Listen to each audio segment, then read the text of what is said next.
Proclamation.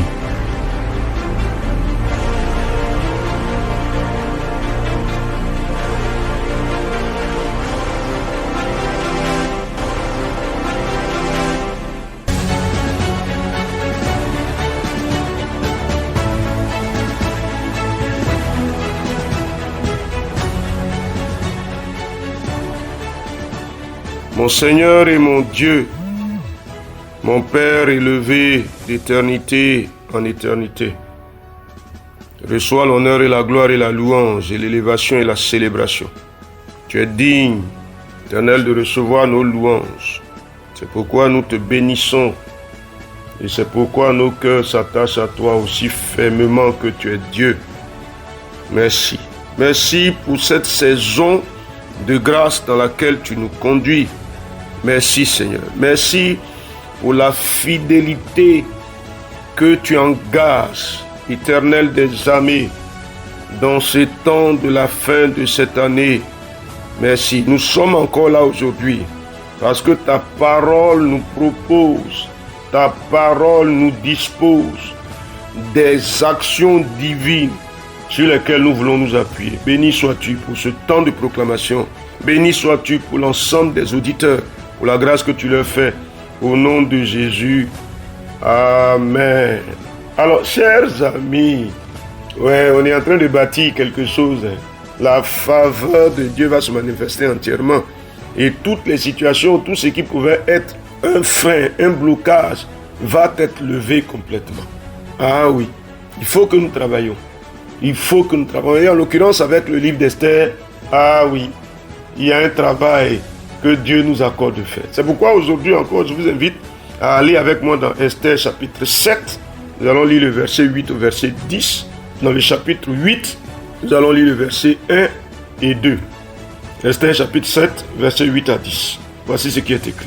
Lorsque le roi revint du jardin du palais, dans la salle du festin, il vit Aman qui s'était précipité vers le lit sur lequel était Esther, et il dit: serait-ce encore pour faire violence à la reine, ce mois, dans le palais?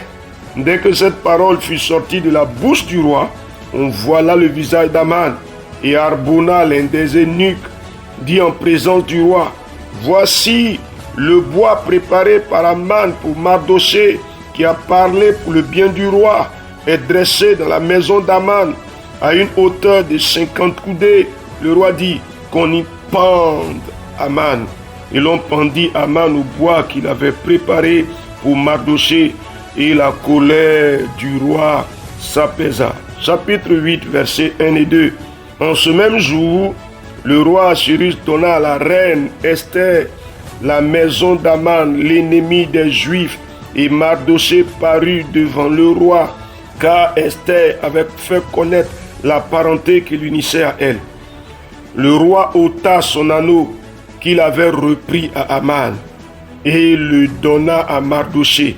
Esther, de son côté, établit Mardochée sur la maison d'Aman. Amen.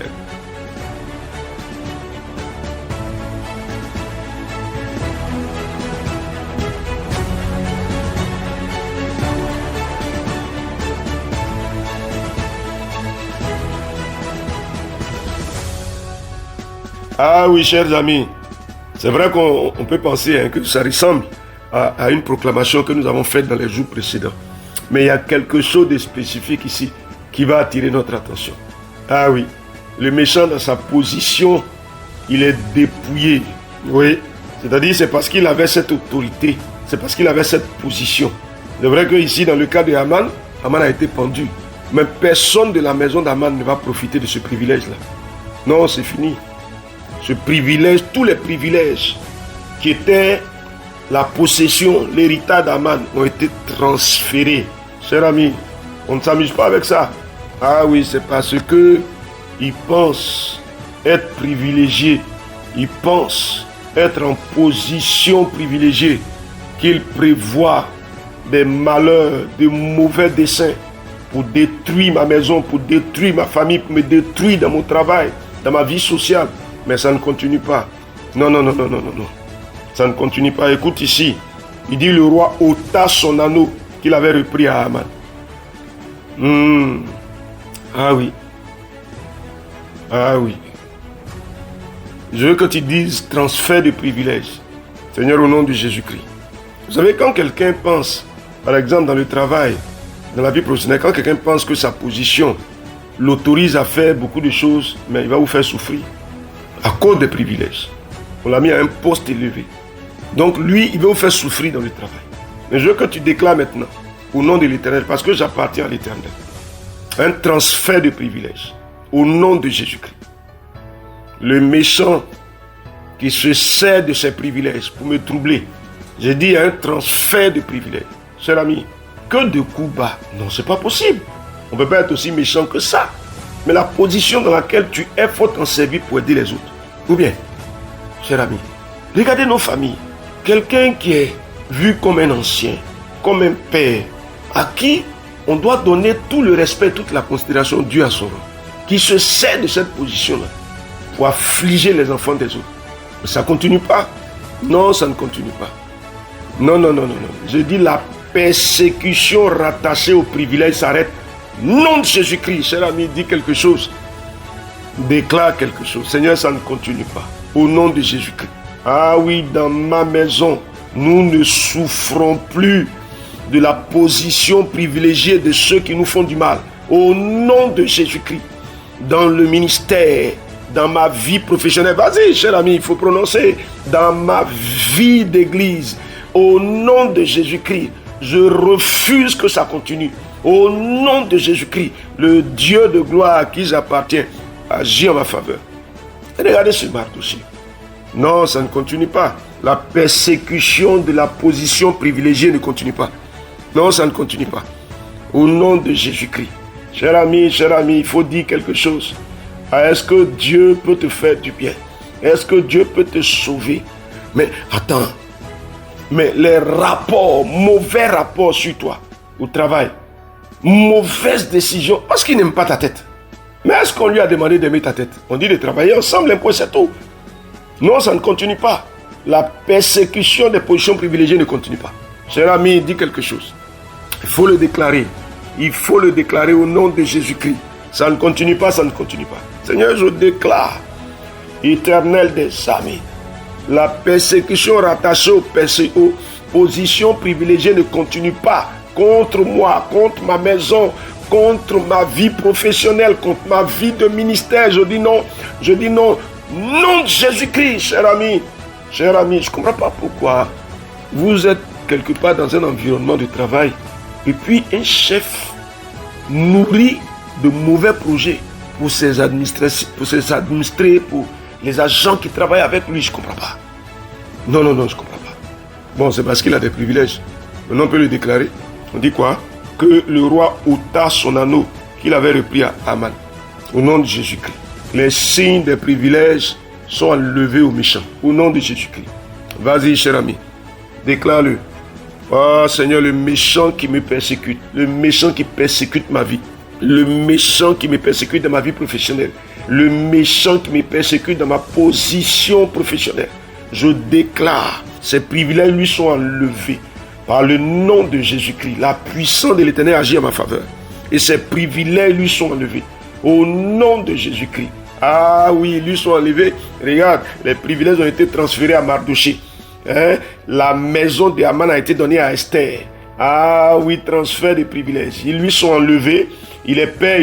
Je le déclare maintenant. Seigneur, au nom de Jésus-Christ. Oh Dieu. Cher ami, il faut prier dans l'environnement professionnel dans lequel tu es. Ça ne continue pas. Le méchant qui se sert de sa position privilégiée pour te persécuter, pour te troubler. Ces privilèges lui sont arrachés au nom de Jésus-Christ. Ah, sa position de privilège change. Il est déchu de sa position de privilège. Ah oui, parce que si c'est pour faire renvoyer des gens que tu es là, on te chasse de là, au nom de Jésus-Christ. Regardez regardez du moins Haman. Non, Haman, tu ne peux pas. Ça ne peut pas continuer comme ça. Parce que tu as le pouvoir, tu viens tromper le roi. Tu viens tromper le roi. Il y a un peuple dans ton royaume qui a des lois différentes. Il n'est pas en ton avantage de les laisser vivre. Ah non. Les mauvais plans sont dévoilés, les privilèges rattachés à la position du méchant lui sont enlevés au nom de Jésus-Christ. Et ses œuvres se dissipent. Cher ami, ça se dissipe et ça échoue, c'est fini. C'est parce qu'il était positionné comme là, comme chef là, qui voulait nous faire chasser de là, qui voulait nous détruire. Mais ça ne continue pas. Je veux que tu parles, cher ami. Est-ce que tu peux parler de la spécificité de ta situation? Ce que tu vis. Ce que tu vis. Voici un héritage familial. Voici des terres qui sont à vous, des enfants. Parce que votre père n'est plus là. Il y a un oncle quelque part. À cause de sa position d'aîné dans la famille, qui veut vous dépouiller. Ça ne continue pas. Ça ne continue pas. Ça ne continue pas. Ces privilèges lui sont enlevés. Il y a les privilèges physiques, il y a les privilèges spirituels. Ils lui sont enlevés. Vas-y, vas-y, vas-y. Vas-y, ce sur quoi il s'appuyait pour nous troubler, ça lui est enlevé. Cher ami, ça ne continue pas. Vas-y. Ah, c'est le temps où Dieu rétablit les équilibres. Il les rétablit. Il rétablit les équilibres. Il rétablit les équilibres. Par le nom de Jésus-Christ. Ah, béni sois-tu, Seigneur. Rends grâce à Dieu. Parce que dans cette saison, il y a quelque chose de bien et de bon qui se fait pour toi. L'Éternel s'élève pour agir en ta faveur. Sa bonté se manifeste. Les Aman sont déchus de leur position. Leurs privilèges leur sont enlevés. Ah oui, tous les Aman qui sont autour de nous, tous les Aman qui sont dans nos familles, tous les Aman avec lesquels nous travaillons, tous les Aman avec lesquels nous vivons. Seigneur, béni sois-tu, parce que tu fais du bien à ma maison. Tu fais du bien à ma famille. Ta grâce se manifeste, ta bonté, ta puissance se manifeste au nom de Jésus, le Seigneur vivant et véritable. Est-ce qu'on peut dire Amen très fort? Amen, Amen, Amen. Ah, chers amis, le livre d'Esther nous donne des ressources importantes. Et il faut continuer ce travail, s'il vous plaît. Aujourd'hui, nous avons parlé avec Esther, chapitre 7, verset 8 ou verset 10, et chapitre 8, verset 1 à 2. Grâce parfaite et paix profonde sur vous, au nom de Jésus notre Seigneur. Amen.